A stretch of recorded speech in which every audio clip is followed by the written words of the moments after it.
Un modèle qui est développé par exemple dans le putain de bouquin, c'est le modèle SWAF. Le modèle SWAF, vous allez le retrouver classiquement lorsqu'on vient parler dans créativité de divergence puis convergence. SWAF, c'est un moyen mémotechnique de le garder en tête. On va parler du S pour la synthèse. Donc un objet unique qui est intelligible, ça peut être une question qui est précise. Donc en fait, le cerveau a un élément autour duquel il va pouvoir réfléchir. Ensuite, on va ouvrir, donc O, donc la capacité à proposer des solutions. Et ensuite, vous avez un I, qui va être plutôt une logique d'investigation. Comment est-ce que je vais mettre du recul par rapport aux idées, pour les voir, peut-être en faire émerger de nouvelles, et aussi potentiellement amener des discussions pour avoir des critères. Et les critères, c'est ce qui va ensuite permettre de refermer, donc F pour fermer. Et à la fin, de nouveau, une fois que vous réussissez à fermer, vous devez avoir des éléments de synthèse, de nouveau, entre les mains, pour pouvoir éventuellement reconduire ce cycle.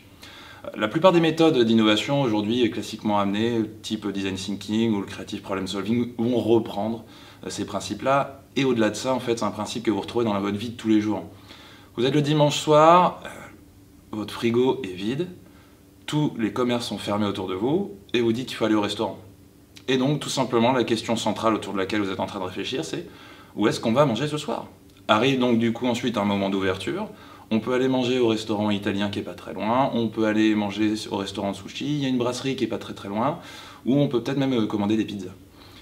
Des options arrivent, qu'est-ce qui se passe? On prend un petit peu de recul, on investigue, on regarde s'il y a une émergence de nouvelles idées également.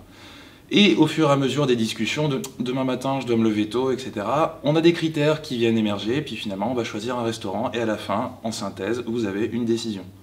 Et en fait, ce process, tout simplement, vous le faites de manière inconsciente chaque jour, sans vous en rendre compte, sur de la résolution de problématiques.